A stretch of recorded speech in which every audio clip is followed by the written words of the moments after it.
Hello? Good morning.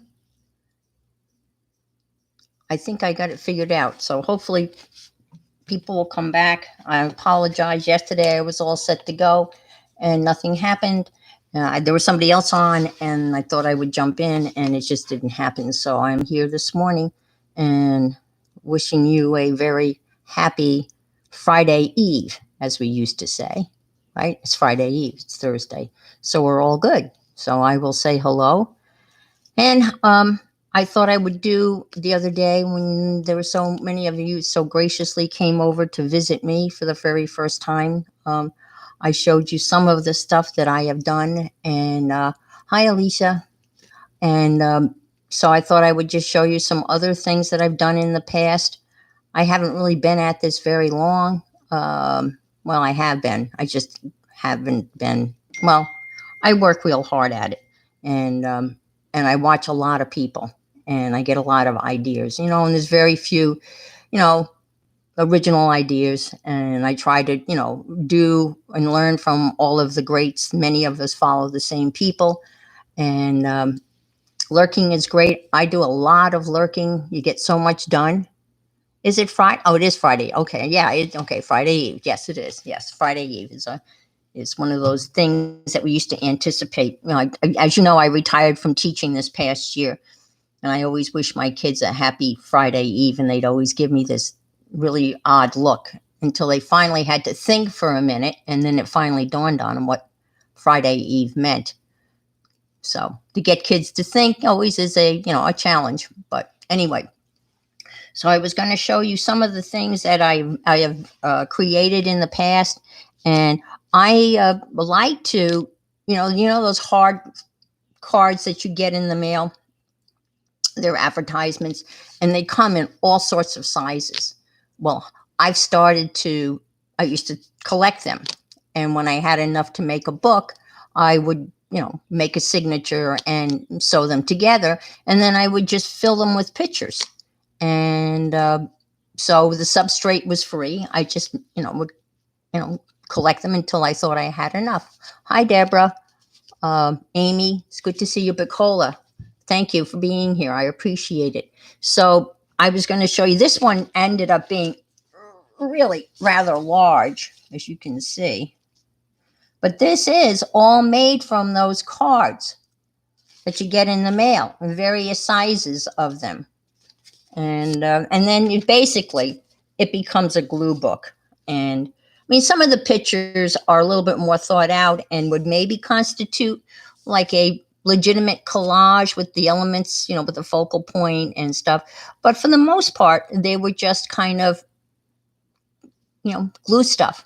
And once I started learning about collage and glue books, I've never been able to look at a magazine the same again. I mean, I pick up a magazine, and the first thing I look for is what can I cut out.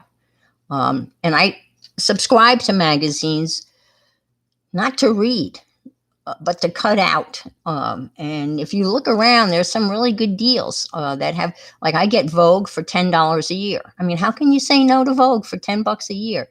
And then I have no problem cutting it up. And of course, going to Goodwill or the Dollar Tree store. I love picking up dollar books and obviously altering them and making them in other things. So, let's take a peek inside this book. This one took a very long time to finish. And when I got close to the end, I was bound and determined. I was going to fill this book. Now, some of the pages are not filled as well as the others. So let me see if I can get you in there to see it. Let me see if I move my camera over here. And again, I'm kind of new at this. Is that okay? Or are you looking at it upside down, or is that about right? Come up a little bit. Okay. Again, this is all collage. These are pictures from magazines. Let's see. I mean, I think this is kind of collagey, right?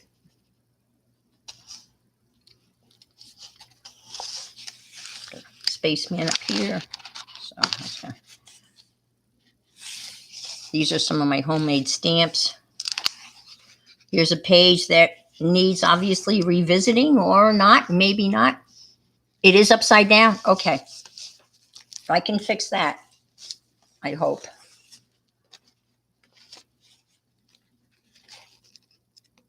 Hey, APG, how are things in Texas? Is it okay now? Is it upside down? Okay, great. It's raining here in Florida. We haven't had much rain, but it seems like we're getting some rain now. I live on a pond. Actually, it's the 18th hole of a golf course. And so I spend a good part of my day watching old men looking for their balls. So, all right. And these are just pictures cut out of magazines, and I won't. And again, some of them have like the collage element. Seek yourself.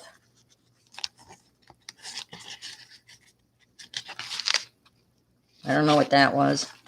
Obviously, this is a Vogue. You can tell the Vogue. Let's see. This is very collagey, I like saving the instructions that come with manuals, that come with things, And this here, I'm sitting on this stool.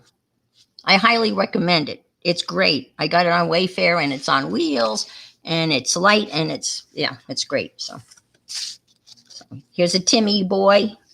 Got to have our Timmy guys, right?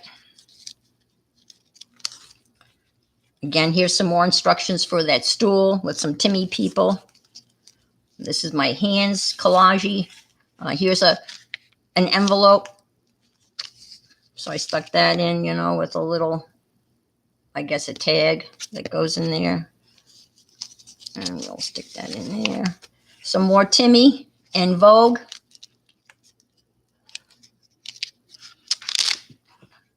This page is kind of done, but I got some doors. A very busy page. I have no idea what I was doing over here. This makes no sense. None whatsoever. This ring with these two guys, have no idea where my head was. This was a Mike Deacon page. I don't know if anybody knows Mike Deacon. They call them Mission Inspirations, and they have them once a month, and they're a lot of fun to follow along. But he decided he was just going to do a page using up his Timmy stuff. He's from Britain, so all Timmy stuff. This bicycle, I made that stamp. I carved that out of just a foam thingy, and I don't know what I have in here. Oh, my brother has a tennis shop in Delray Beach, and it was his birthday, so I made a birthday card with a tennis stamp in it. And so sometimes, these fold out because it's a bigger card.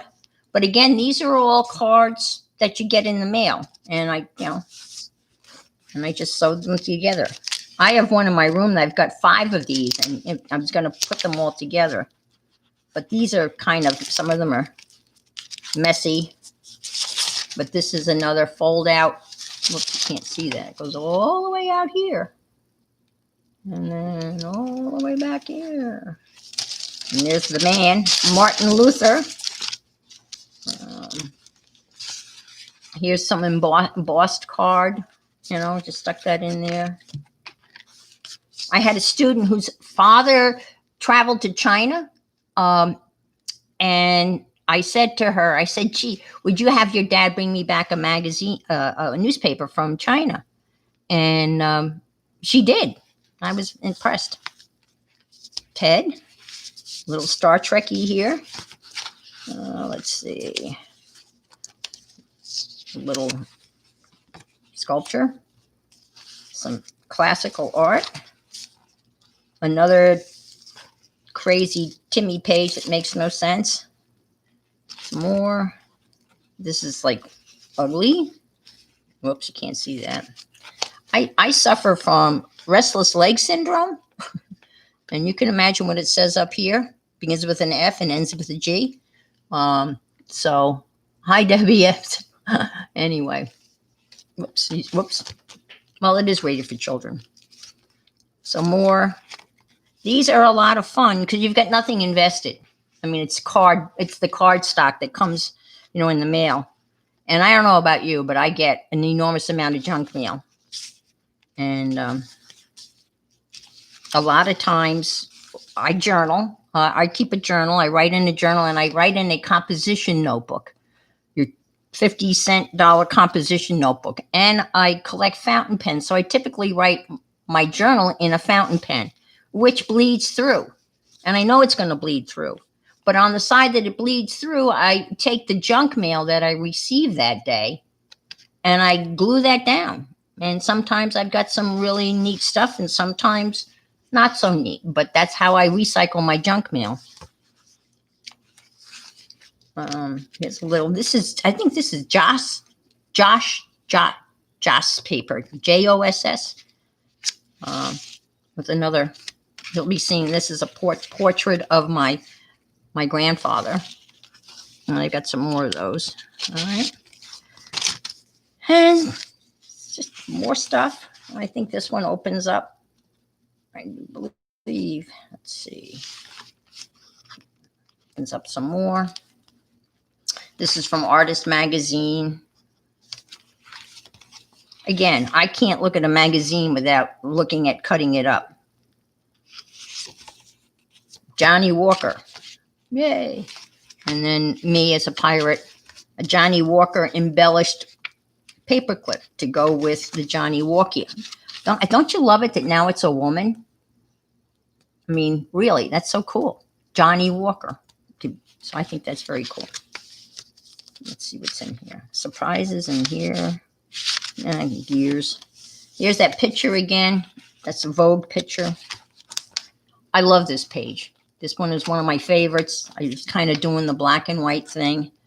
And the zoot suit with the flute. This is one that I kind of like. So some of them are more thoughtful than others.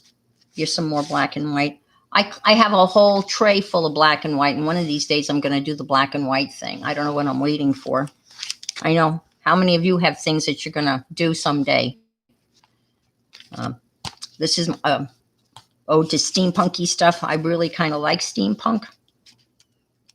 And another, you got the snake up here.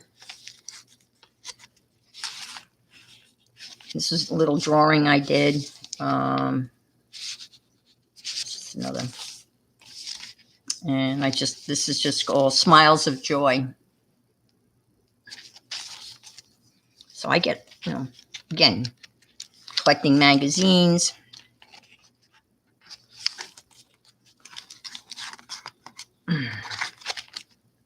This was a mission inspiration. You can't really read it that well, but it says, seize every opportunity with attitude.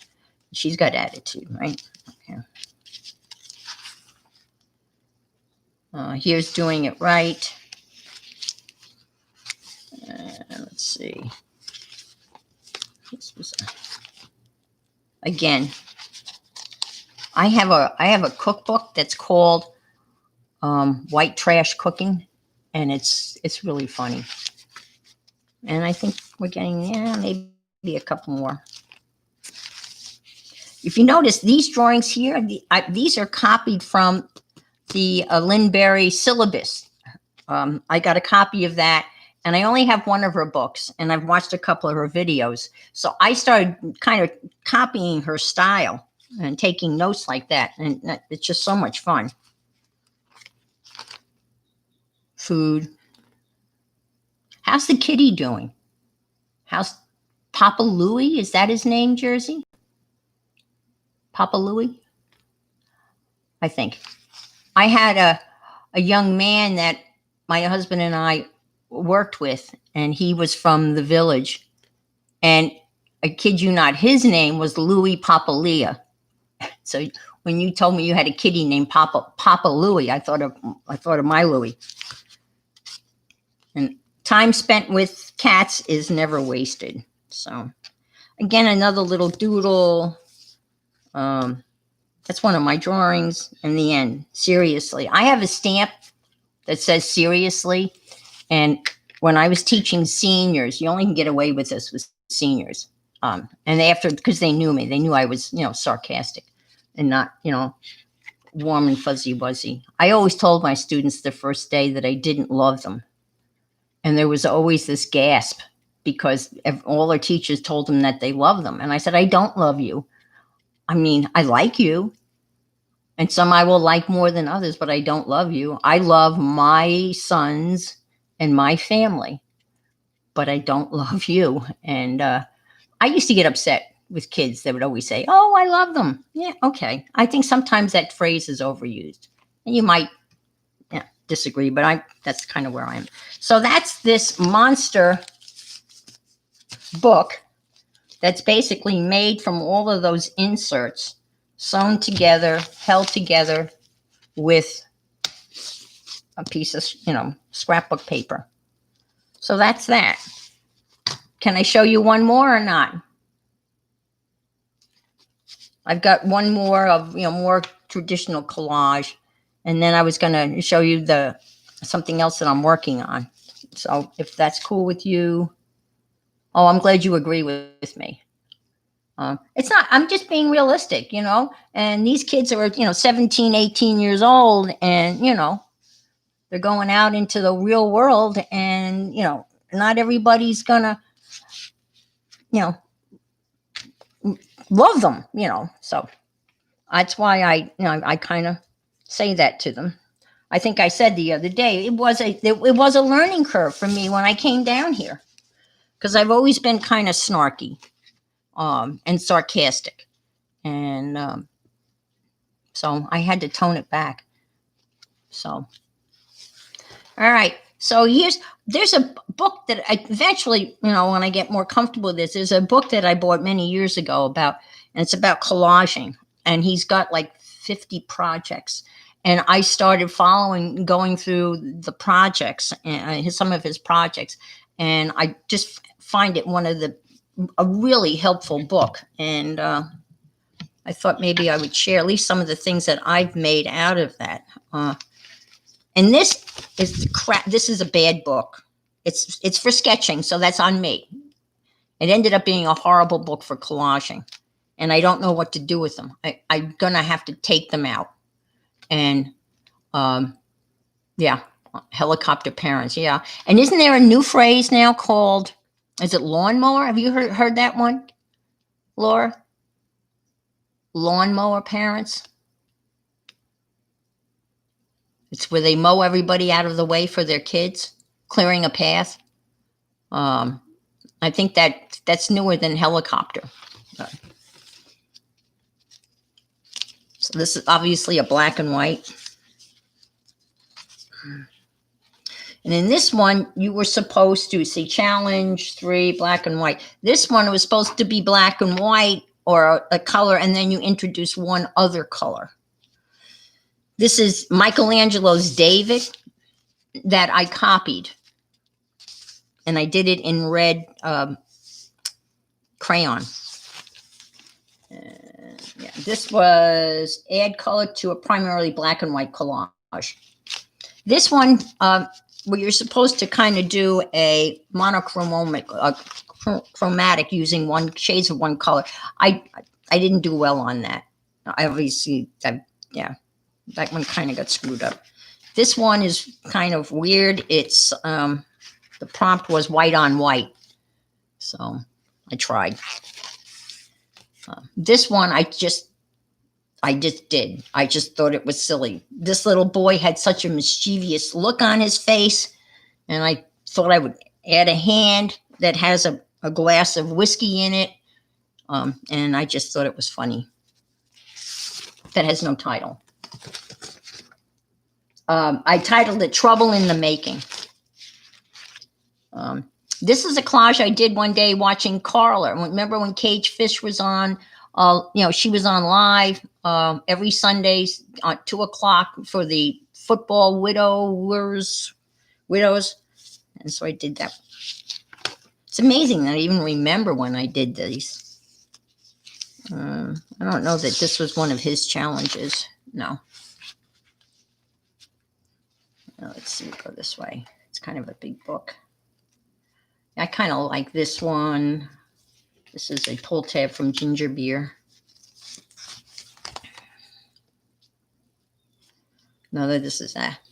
This one is, I called this one, now I'm right, I called this one Mother's Day.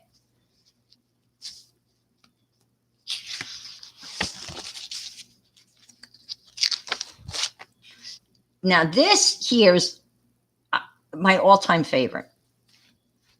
And it's the Marilyn Monroe one, but I don't think it's Marilyn Monroe, but it's that picture of her bending over.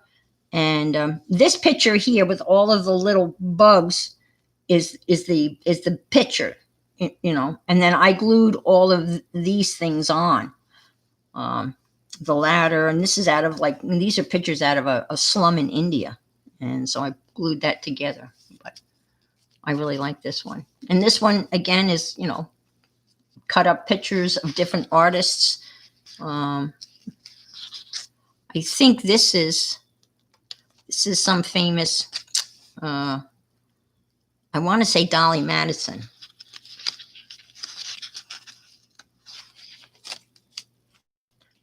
This one's okay. This one's kind of funny. It's kind of cool. You got the little astronaut.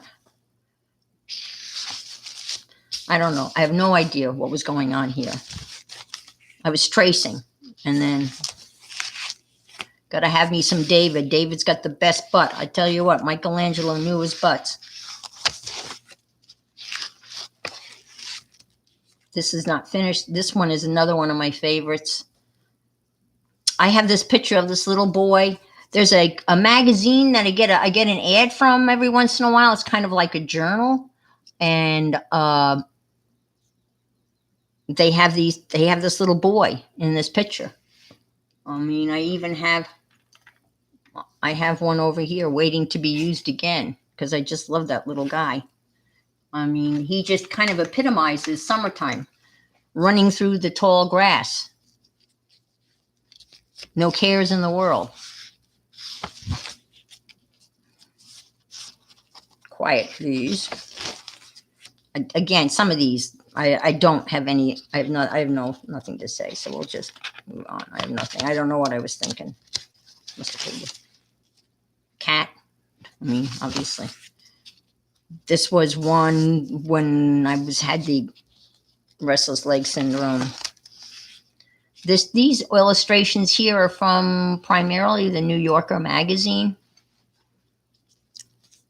The change you want to see in the world, vote. And you know, we've got a lot of that going on now. We've got to vote.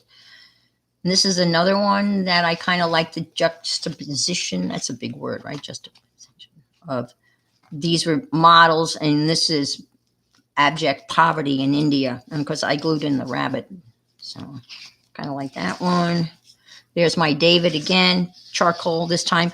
So I copied this, I traced this, so this is not any great skill here. All right, hands, flower, just kind of,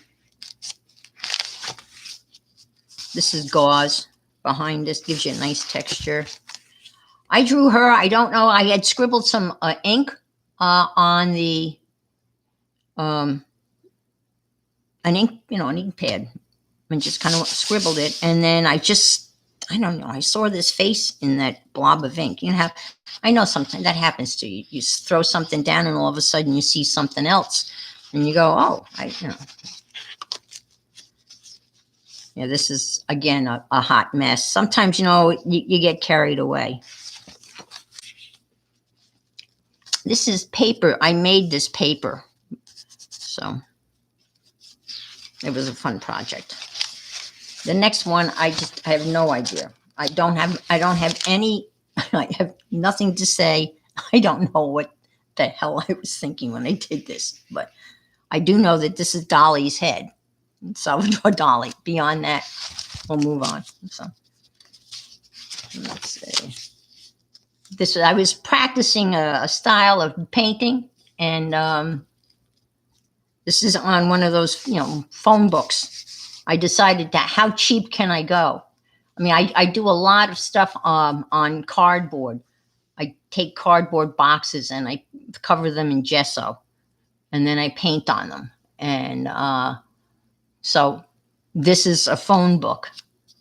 I have a painting in my bedroom that I did on a piece of cardboard that my furniture came in. And it's 26 by 56. And it's on corrugated cardboard box that my couch came in. Whoops. And I think that's pretty much it. Well, let's see, one or two. This one's okay. It's another mission inspiration. It says, "Up, lad, when the journey's over, there'll be time enough to sleep." So don't.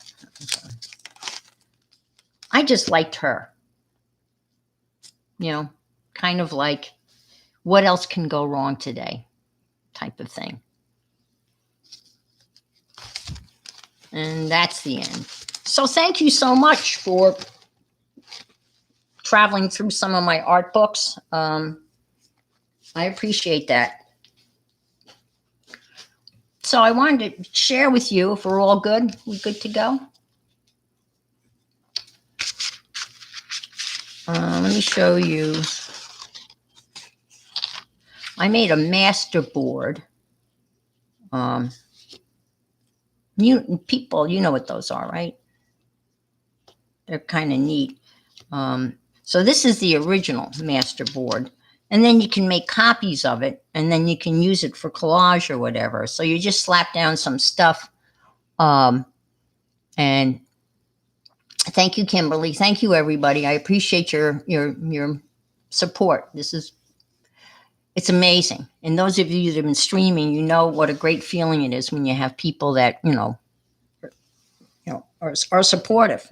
It's just a wonderful feeling. It's just amazing. A master board is when you take, this was just a regular, well, it was a piece of craft paper. But you can take printer paper and you just glue down pictures that generally have the same theme. And then you run them off and you make copies of them. And then you can use them for other things. And I'm looking, this is my original, but I've run off many copies of it and used it in other things. I have another one. Let me just give me a second. And I'll just show you another one that came out really good.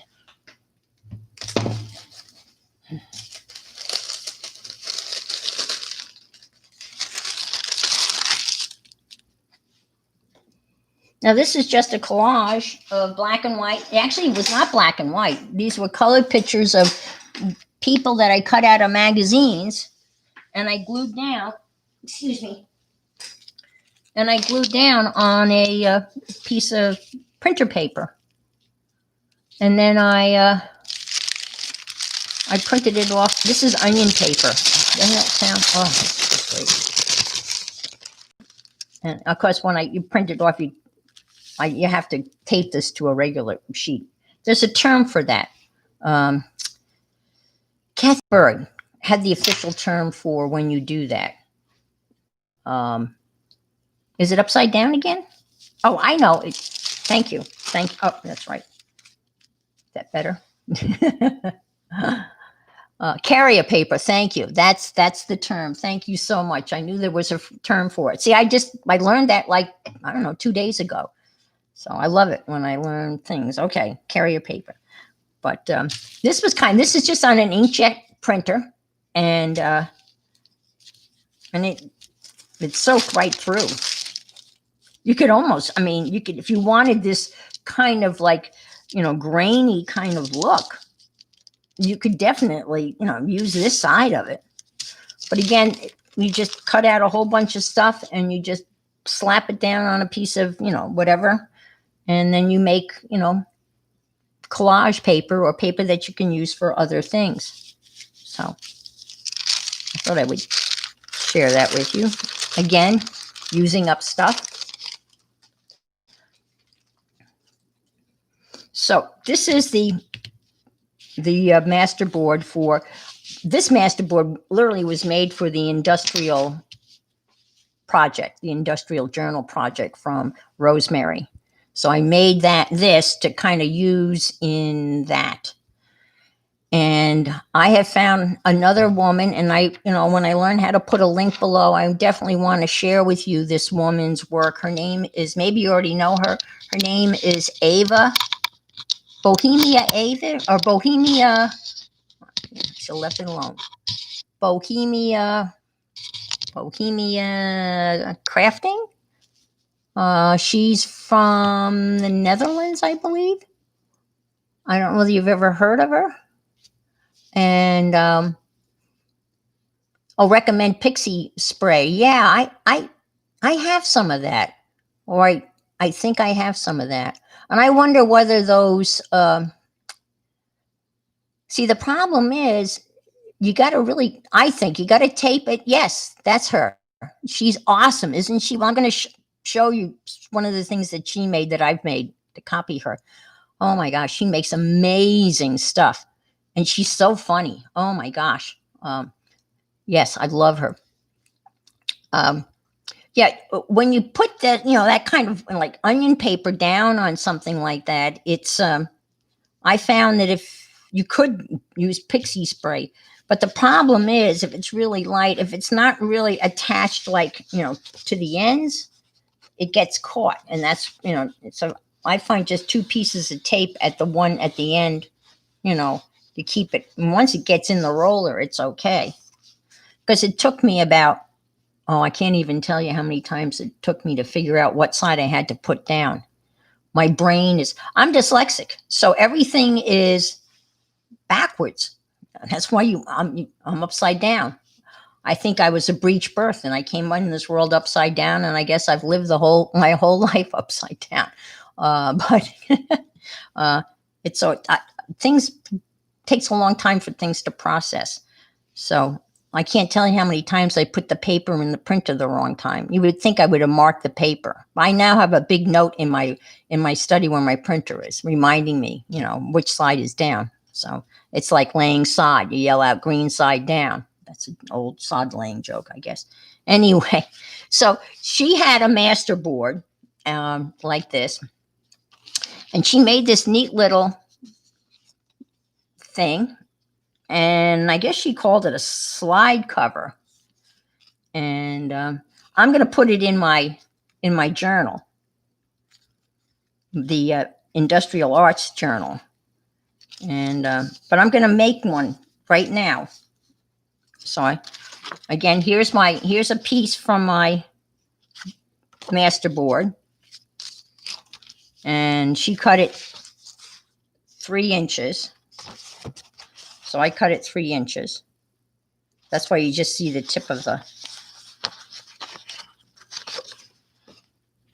typewriter. Put this over here.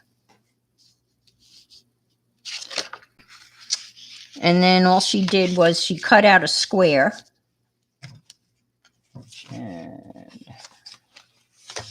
well, you know how it is. You think you're organized. I had the square cut out, but it's about a 2-inch square, and we'll just cut out a 2-inch square. It doesn't really have to be perfect. So a 2-inch square goes in here. And let me just do this. She makes all of those. If you watch her, she has all this neat ephemera. She makes all these little metal bits of coins, and she uses, pop can tabs and all sorts of neat stuff.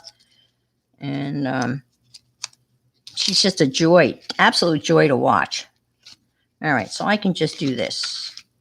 And that should work, right? Yeah. If you don't, I'll do that. That's good. That's cool. And I will get a pen.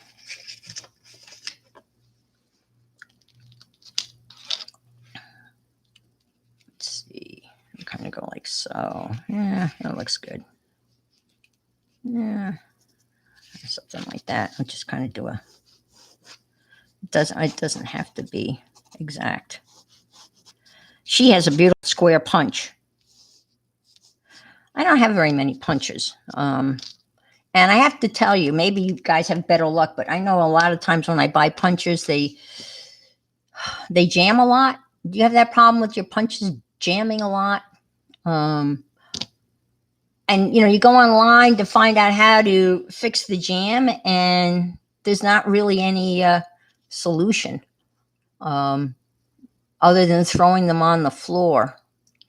I know that's not good, but there's many a time where I'm literally throwing the punch on the floor as hard as I can, and the cats go running off, and I keep throwing. And I have tile floors, so I throw them on the ground until they finally become unjammed.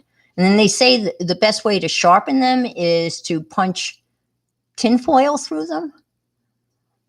Oh, okay, Fiskars, yeah, and they will replace them. Okay, okay. Hi, Mary Beth. So yeah, I don't have much luck with them. But she had this square anyway. To go back to this, she had a square punch, a 2 or 3 inch square. I'm just going to do a little. I just bought a set of Timmy scissors. They were they've been talking about. I guess they're referring to it as stress buying. Well, I must be far more stressed out than I think I am, because I have been on a rip, an absolute rip. So I bought the whole set, 3 of them. But these are serrated, and I don't know. Does he make other scissors that are not serrated? I don't know. I mean, they're great. They got little serrated, little teeths. So they work really well. If I had everything set up, I would have used a X-Acto blade, but I thought I had everything, but you know how it is.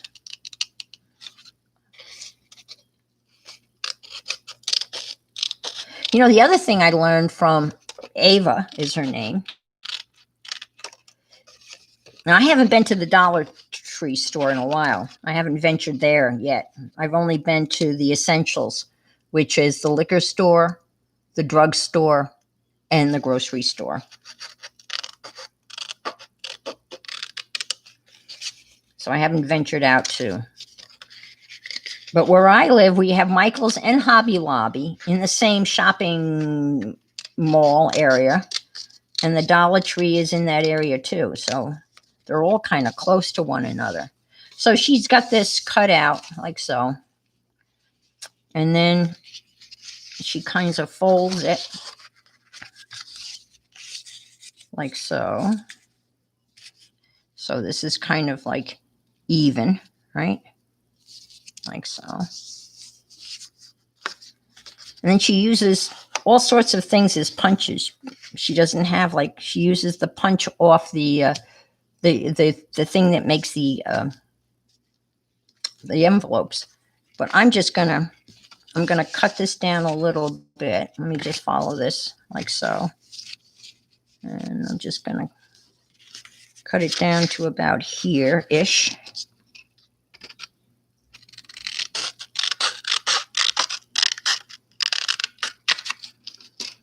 And then I will trace this so I can get that.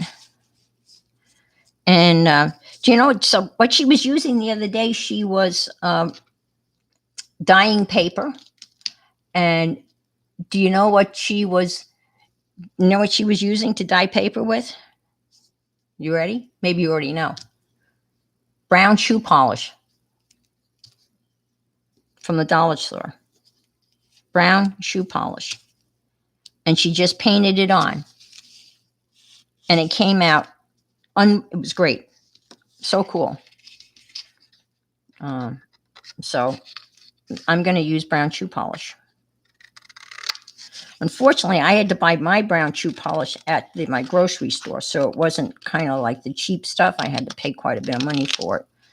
But it works out really well. It really does. So now I have my tab here. Can you see that? Just like that. And she is into numbers, and so she takes little strips of numbers off anything. And I had some strips of numbers, and now I don't have them here because I thought, again, I was organized. And I'm not. I apologize, but we can go ahead and use this. This is what I was, no, that's not what I was going to use. I'm sorry, guys. You think you're organized, right? And you're not. So I had,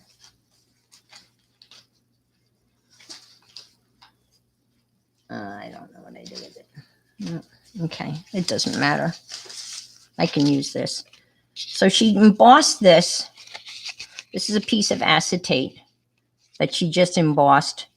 And I have, you can use the bingo, whatever you have, right? And then she antiqued it with the shoe polish. So I'm going to use this, something that I embossed, and it's a flower thing. I don't know, can you see that? You'll see it when I put the shoe polish on it. So this is the shoe polish I got. And it's a little bit, yeah, it's okay. But it kind of gets the job done.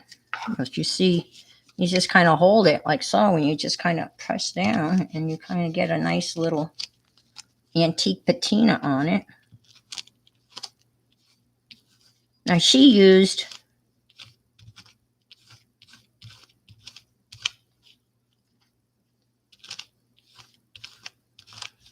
like that. And it smells good. It really does. Do people polish their shoes anymore?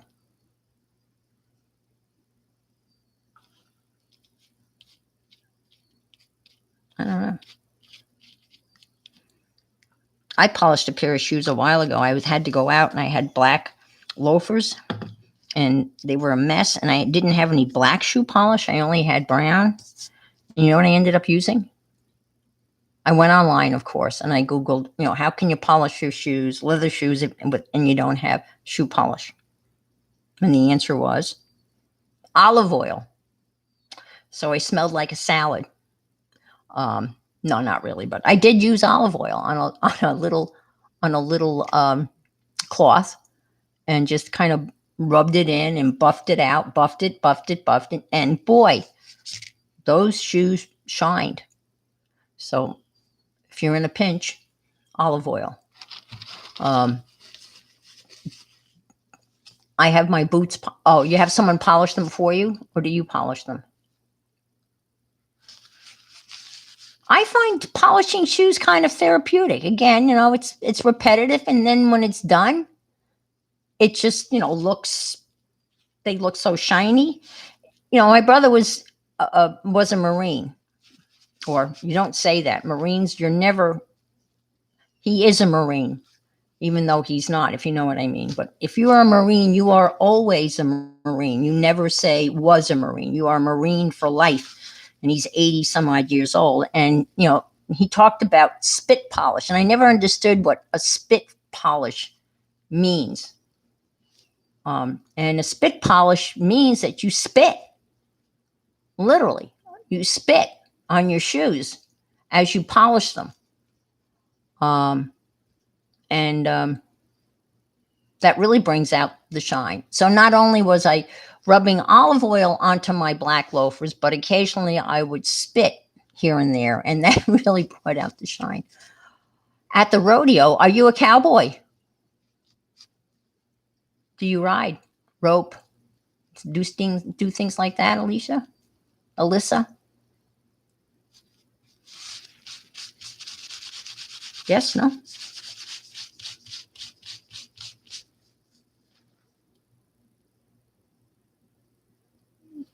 Are you the only one that can't see video, Peggy? Does everyone else see video?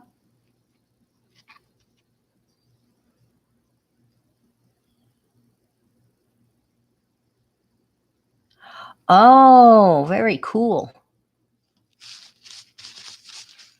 So you kind of get this nice kind of look, right? And you're going to stick this in here.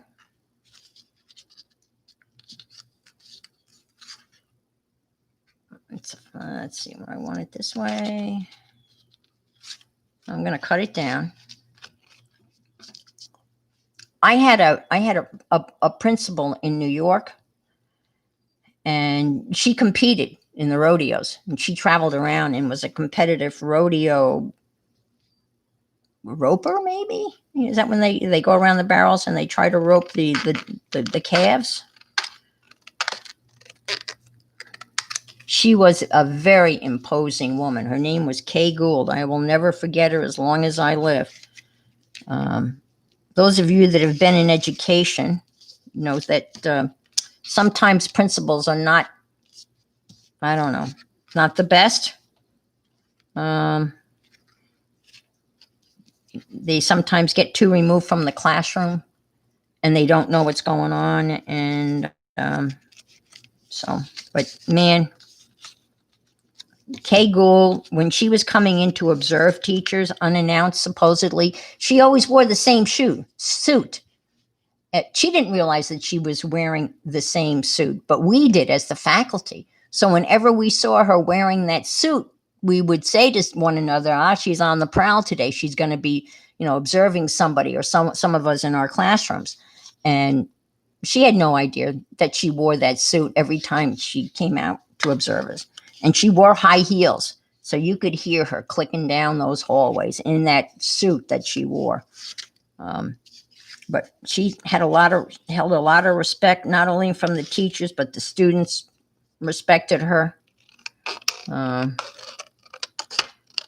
My one son got in a little bit of trouble and had to go in and see her.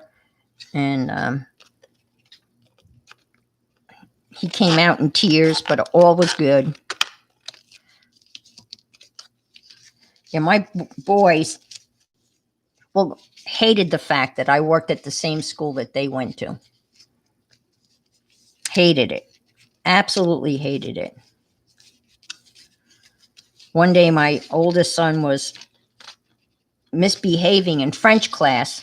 And this was really, this was not really proper of the French teacher, but she was so frustrated that she turned to him and said, "David, go to your mom," and kicked him out of the classroom. So I'm in my classroom, right? And I look up and there's David standing at my doorway. And I said, "What are you doing here?" He said, "Mrs. Carney kicked me out." I went, "What?" I was trying not to laugh. And she should have just sent him to the principal, not to me, because that's kind of not proper. But he was being a jerk, so he deserved it. There was a girl in his class that loved horses in the French class. And he and his friend Michael would write these short stories about horses that were not kind. But they were writing them in French, of course, because it was French class. So they were giggling about something that they had written in French. And Mrs. Carney had had enough and kicked them out. Will Cole go to the same school where Romeo is teaching? Laura? Or is that a ways off? Or will Romeo be retired by then?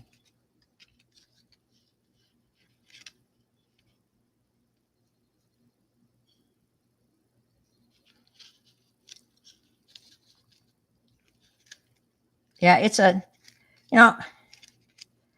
some people will contend, right, that if you can't teach, you become an administrator. And I don't know. I think sometimes that may be the case, We had some principals that, man, they would not have been good teachers. When I went back to get my master's degree, as I said in some earlier video, I was 45 years old. And I was obviously the oldest person in the class. And it was a program at St. Bonaventure University, which is upstate New York. And they had a program basically for people who were, looking to get into education. They were, it was an older group, but mostly younger kids. And I would be sitting in one of these classes, on Warm Fuzzy Wuzzies 1 and 2 or something like that. And there'd be these young people that, would go up to, give a presentation, and you could barely hear them. They just had no personality. And I think teaching is probably 90% personality and your ability to act and have a great sense of humor. And I thought to myself, I would look at them and go, spit up and chewed out in pieces, spit up, spit out, chewed up and spit out in pieces. You could sense that that person was just not going to make it in the classroom. I mean, because it's a challenge, when I taught, you're literally putting on a show. Just think of yourself as a performer, and you're putting on a show. For me, it was 5 periods a day. I was putting on a show that I had to teach and entertain and engage 5 times a day.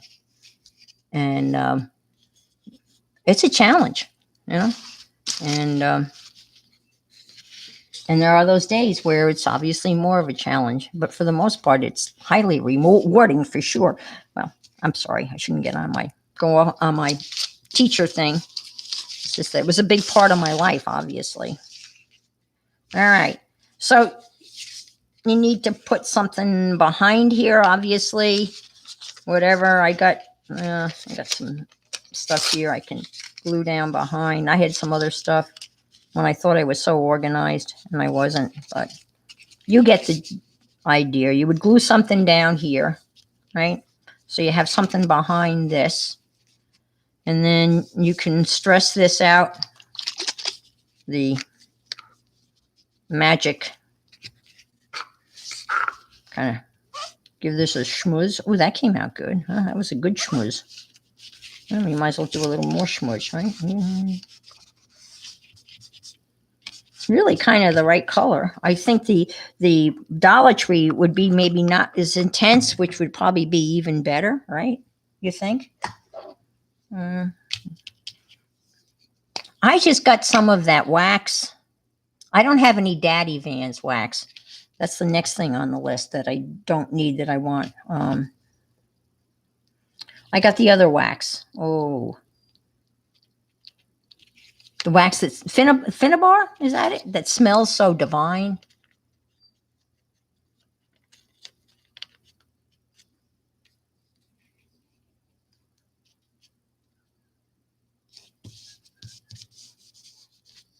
Buff that up. All right, Jersey. Yeah, well, it's a big deal. And the students that you taught, that's just you need, combat pay for that. My ex-husband taught for a while, and in New York City they were called 600 schools, because the teachers that taught in those schools, they were basically special ed schools, and the teachers that taught in those schools got $600 more a year. So they were known as 600 schools. He taught on Staten Island. His family was from Staten Island. This is my only history joke, so you ready for this? When the Dutch sailed into New York Harbor, they looked over and they said, "Is Staten Island?" So that's my history joke. But his family was, big name on Staten Island. And so on Staten Island, there was a Catholic institution called Mount Loretto. And it was like something right out of Charles Dickens. It had gigantic dormitories, one for the boys and one for the girls.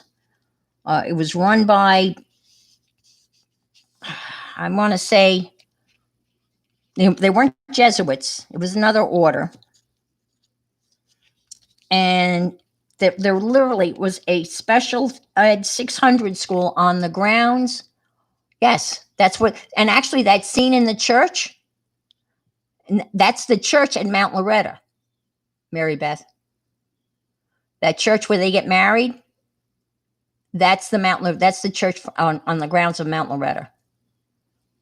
And they rented a whole house up on Toad Hill, and my ex's parents lived up on Toad Hill, not the house that they rented, but they lived in the house down the road from that, where that house where the Godfather was filmed. My ex's family were kind of like, man, like in Staten Island before they built the bridge. It was a very close knit community. It was 400 working farms. And everybody knew everybody. And my husband's father was in a law firm, and it was his father, and it was Law, Dillon, and Law. When I got divorced, I kept Law. I was too lazy to change my name because my maiden name is Horenberger, Horenburger. So I said, screw it, I'll keep Law. They ran the show. I mean, the judges, they were a big time law firm, and they really had, a lot of clout on Staten Island. And so he taught in the 600 school, and it was literally something out of Charles Dickens. And a lot of these kids were literally dropped off on the doorsteps. Bruce took some of these kids in on the weekends. He was volunteering. He took them in on the weekends.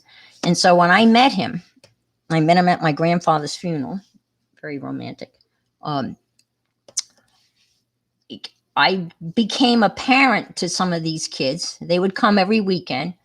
And it was really weird because some of them were 16, 17 years old. I was 22 and they were calling me Mrs. Law. And I just found that very, very odd. And so we took care of them, and they came on the weekends, and Bruce would take them out, and, they would do things like, go to the museums and, all sorts of cultural type of things. And then one of the boys had a fantastic operatic voice. And he was an orphan. He was literally left in a basket on the doorsteps of that church, and from the movie, and abandoned there. So he was raised at the institution. So this stuff happens. And when he got old enough, he changed his name to Law.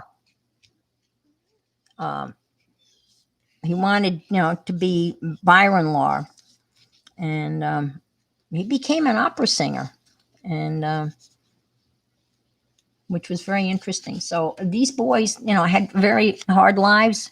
There were the Gonzalez brothers, Johnny and Norbert, and their mother dropped them off on a Friday and said that she would be back Sunday to pick them up, and she never came back. And these were the kids that Bruce was working with. These were the kids that, we had in our home on the weekends. And it was interesting. I would make dinner, and as soon as I was ready to serve dinner, one of the boys would just leave. He would walk out and not come back. And I was very confused. And Bruce said to me, he said it was just too intimate for him, that he couldn't, he was so overwhelmed by having dinner at a table with a family, that he had to bolt, and then he'd come back about an hour later, and I always had fixed a plate for him. I never said anything to him, and it was an interesting experience for me. I mean, I'm 22 years old, and I don't know anything, honestly. I mean, I graduated from college, and it was during like another great recession, not as bad as this last one, but the job market was horrible. The best job I could get I was a bank teller. So picture this, I'm dyslexic, and now I'm a bank teller. And there was one adding machine in the whole bank. So I was transposing numbers all the time. So people would get Maybe they had $12 coming back and I'd give them 21. But thank God people were very honest. They would say, they would say, oh, honey, you gave me too much money.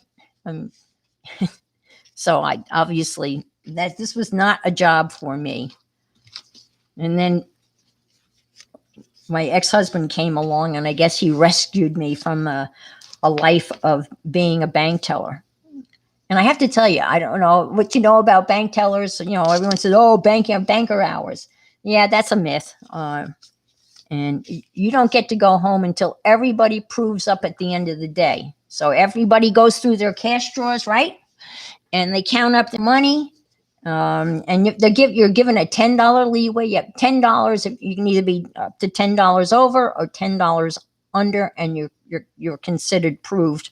You know, and you can go home, but you don't go home until every single teller proves up.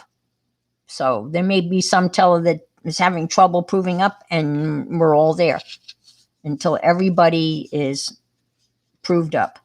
And so the 9 to 3 concept of being a bank teller, and nowadays, my God, well, the banks are open much more hours than they were. Okay, so I've got this to this part, right? And she called it a slide case. So here's the other one.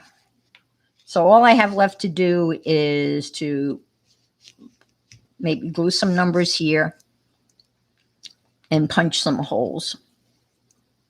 And I can do that. Maybe. I can punch the holes. Alrighty. And then you can just, you know, if you've watched her, you know she does great little embellishments. She does little embellishments on all of her stuff. Maybe, maybe not. Okay. Oh, maybe that's in the plastic. I probably have to get out the crocodile, and I don't want to get up. Oh, I did it. Okay. So just a little half hole to add a little, kind of like that. She's got another project, man. I can't wait to do it. I'm going to do it. And one of you are going to get it. I don't know who. Man, it's pouring. So that's kind of it. And then you can put a little hole here and put a little embellishment here and finish it off. And I'm going to add this to my industrial journal. The other thing I'll show you, I did on another one of hers, a lot of her stuff, but she has a secret pocket. She has a journal that is just unbelievable. It's, you know, she's great with little pockets and little, you know, things to stick things in. And so I decided, this is how I decided to bind this. This is what I'm going to use. I did the Midori style as a binder for this. I put 2 rivets here and here, and then I have elastic. And that way I can pull out the pages. See, right here. And when I want to work on the pages, I can pull them out. And then, so I decided to do that instead of sewing them in. And I just did the rivets. So this is her secret pocket. See, this is, you take this and you slide this out like so. And then like, it should come out one more time. Let's see. And then this comes out too, see? So you have this little secret pocket. And she shows you how to do this. So you have, you know, little places to do, you know, journaling, which I thought was really cute. And then, of course, you can flip it over and you have other places to journal. So those are her little secret pockets. So I've done 2 of those. I mean, this bird doesn't really fit this motif, so to speak, but I kind of liked it. So anyway. Ah, and here's another one. Oh, now I have 3 of these. Oh, I didn't realize that. That's cool. And then she does all sorts of things with envelopes. This is just a regular envelope that comes in the mail. I've been collecting envelopes. I was trying to go on yesterday, but it didn't work out. When I opened my Happy Meal, not my Happy Meal, my junk mail yesterday, I had 6 more envelopes. And so I'm going to be doing, she does an enormous amount, all sorts of neat stuff with envelopes. And now, I'll just share with this. For the middle part, I'm going to use this for an album. And I'm going to put pictures in the middle part. And I've kind of put the pictures in. I won't glue them in with you here, but it'll be boring. But these are actual family pictures. Okay. Again, this is my family, and I just copied them all onto photo. This is actual photo paper, and this is my ex-father-in-law. This is his dad, who was the top lawyer on Staten Island, and that's my grandfather Fred and his wife Julia. I don't know who these 2 women are. I won't. But anyway, I've got pictures on for every page, and I'll do some sort of background. So in the middle of this, there'll be kind of an industrial, but these are pictures from, that period of time. This is my grandfather's father.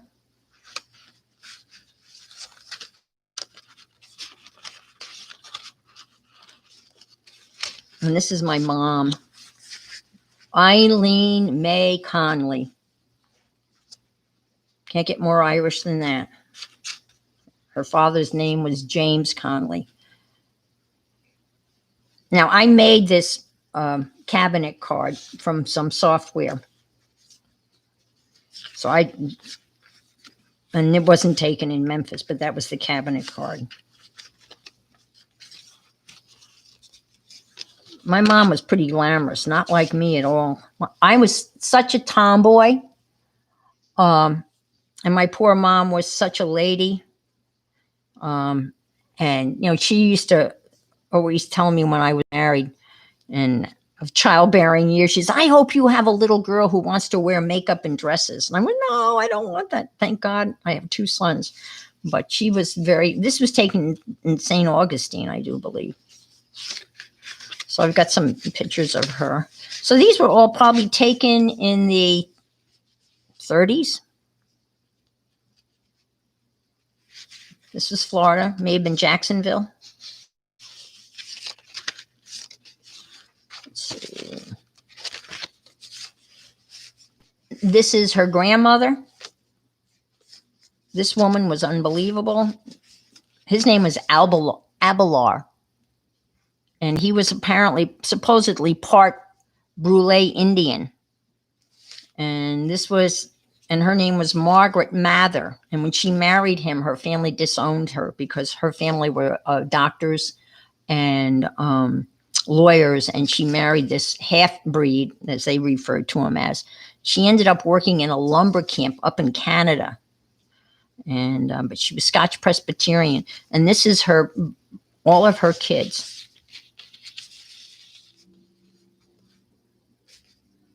So she had 1, 2, 3, 4, 5, 6, 7, 8 kids, right?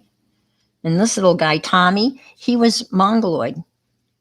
And everyone said to her, you've got to put him in an institution. And so she was pressured into putting Tommy into an institution. And he screamed and cried and everything. And she'd go to see him every day. And then she just couldn't do it. She just took him home and took care of him. And at that time, she was running a boarding house in New Bedford, Massachusetts, New Bedford, Mass. And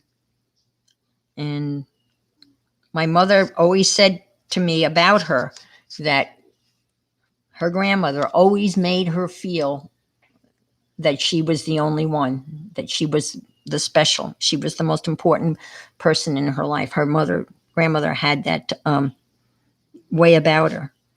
I would love to have known her. Amazing woman. Uh, Worked hard our whole life, had a slew of kids. Look at her waist. Gee, look at that waist. Look. Amazing.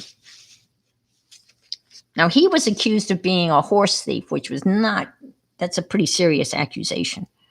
My Aunt Peg, Aunt Margaret from, um, accused him of being a horse thief. And let's see.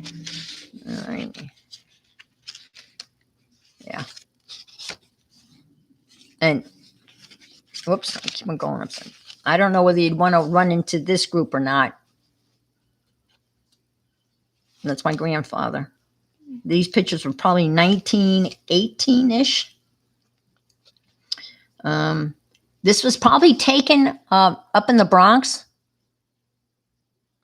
And I don't know whether they were some sort of rowing team because they've got stripes here, but they look like a pretty rough group.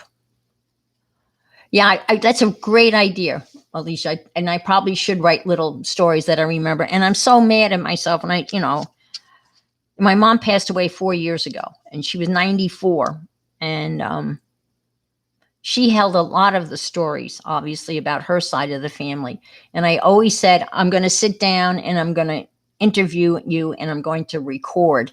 She's got great stories about where they lived during the Depression. And, I remember most of them, and we just don't do that.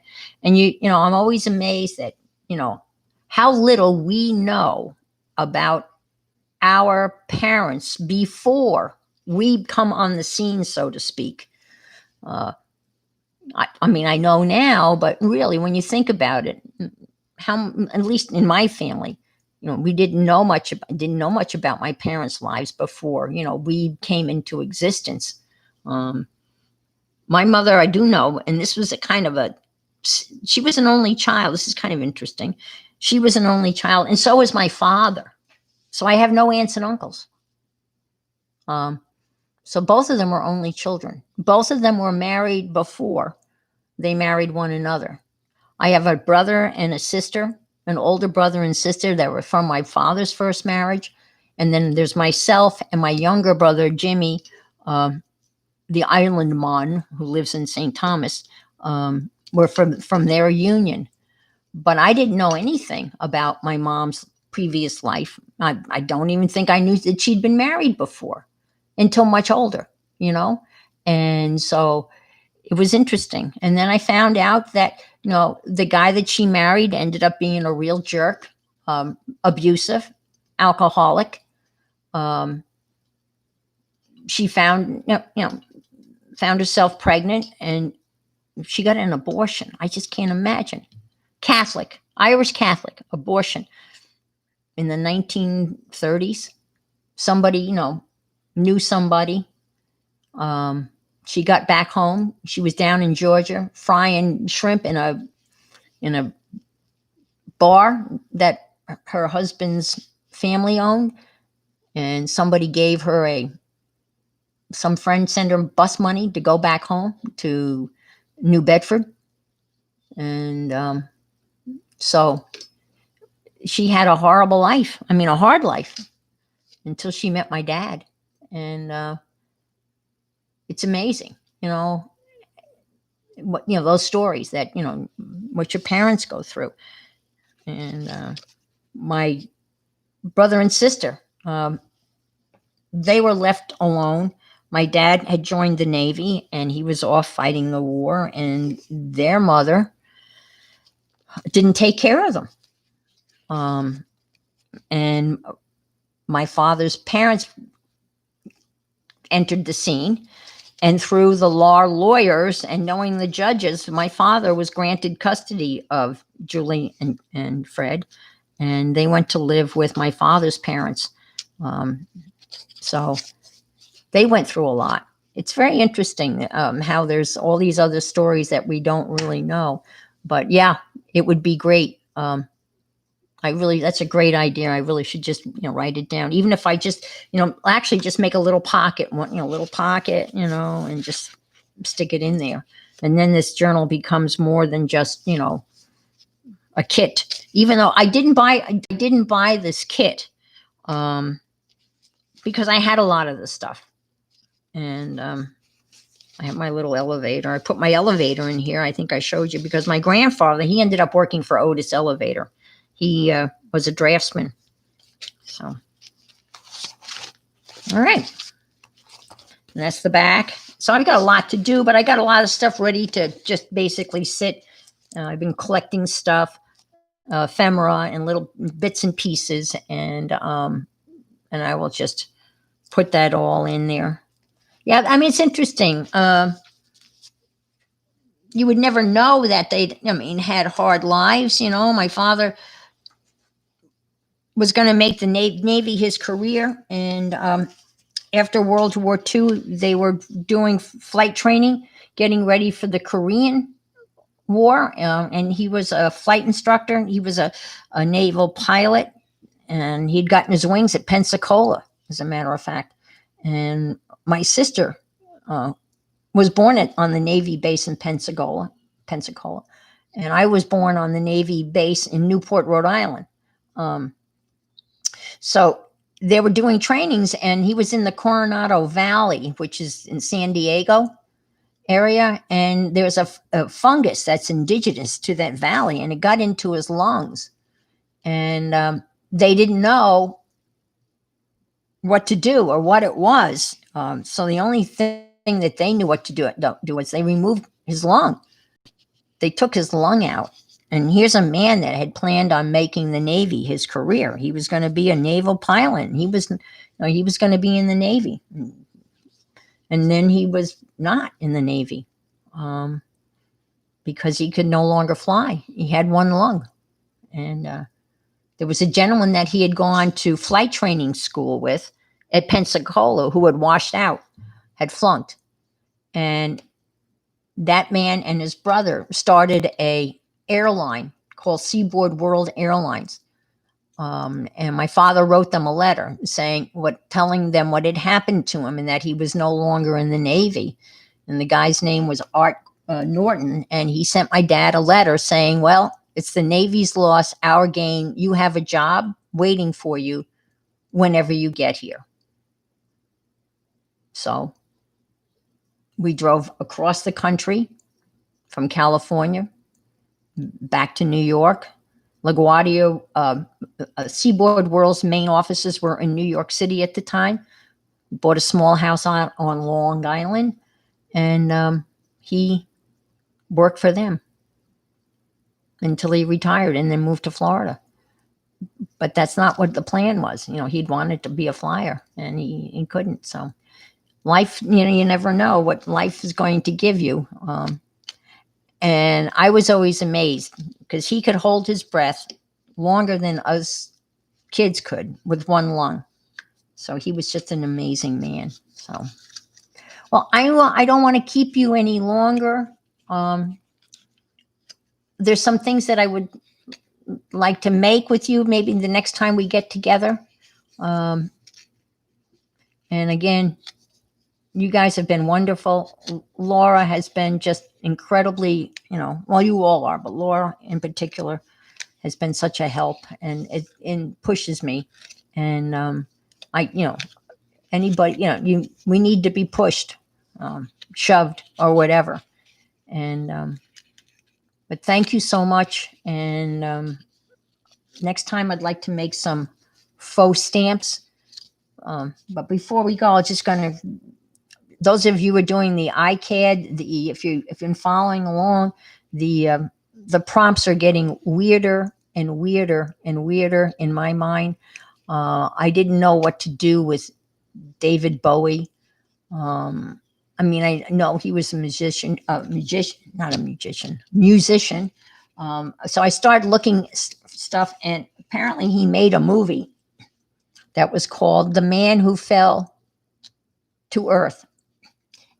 And it was considered a surreal science fiction. And Amazon has it, and I watched it, and it is weird. And I don't even know didn't have a rating, but I would say if it were rated today, it would be an X-rated movie. There were very explicit sexual scenes with male genitalia being shown, meaning David Bowie's Johnson, whatever, I don't know what was, but it was really, so if you looked at my card, those of you who have looked at the card, I didn't know what to do. So I just did this collage, and it's kind of, you have this man kind of falling to earth. And there's a scene in the movie where he's got 12 TVs. He's watching 12 TVs at the same time. And he's living in this little house, and he's got a girlfriend. So I just kind of put this collage together. I didn't know what else to do because it was just so weird. So we had David Bowie. Before that, we had the Suzanne, which is a pattern, which was just a pattern. So I just made up a pattern, and all I did was, and it's not really that good, but I just used, this is the top to the glue thing, this ring. This is a pencil eraser.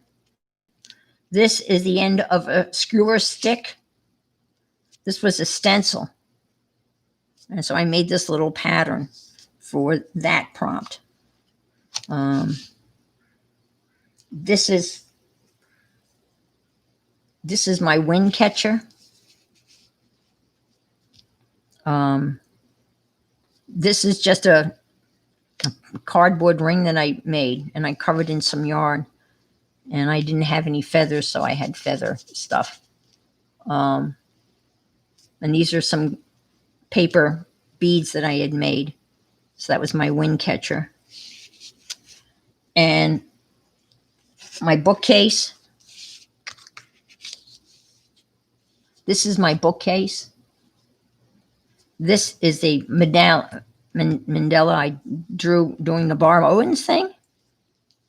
And then this is this book here, and I was hoping that Janet Young would see it, because I won that 2 scavenger hunts ago, and this was Janet Young. She had made that. And Hadi Popo asked me why I had didn't show the titles of my books. And there's a reason behind it, and I won't bore you with it. But anyway, these books all kind of tell a story. It's about economy and stuff, economics. So that was my bookshelf. Last night's prompt was tiramisu. So what do you do with tiramisu? I mean, you eat it, right? So I made this very lame watercolor. I mean, I did a painting of tiramisu. So this is what I posted for my tiramisu. And I emphasize the me, because it's a cheer me up, and it's a pick me up because it's got the espresso coffee in it. And this little sticker is from this book. I don't know whether you're familiar with this guy, Edward Gorey, but I've got the sticker book. He's kind of got one of those, kind of cracked things. And this is weird, funny, weird. So I used that one of those stickers. So today's prompt is brocade. I don't know what I'm going to do for brocade. I have no idea. But anyway, I'll say goodbye. Again, I say goodbye, and then I think of something else. So you guys have been talking about family and DNA testing and finding people. Yeah. My brother's wife was adamant that they find out about his mother, his real mother. And he didn't want to do it, because they always felt that my mom was their mom, and they didn't want to find. Geraldine was her name, but Leslie she's a man. She is a tiger. She is, she does not let something go. And she found the family. she found my brother's mother's family. Geraldine had passed away. Um, but they went to visit Geraldine's sister. And my sister wanted to know more about her because of health reasons, because my sister's got some health problems, and she felt it was important that she would have some information about her maternal mom, in terms of having some information about some health issues. So, but with DNA and all of that stuff, it's much easier. Okay, I thank you again, and I will say goodbye for real and see you out on the web. And I hope Laura's coming on later. And the other thing I wanted to tell you is I got my order from Joggles, which I didn't even get a chance to share with you, but I got the speckled egg kit, and that is absolutely friggin' amazing. So with that, I will say goodbye. Happy Friday Eve. See you tomorrow. Bye.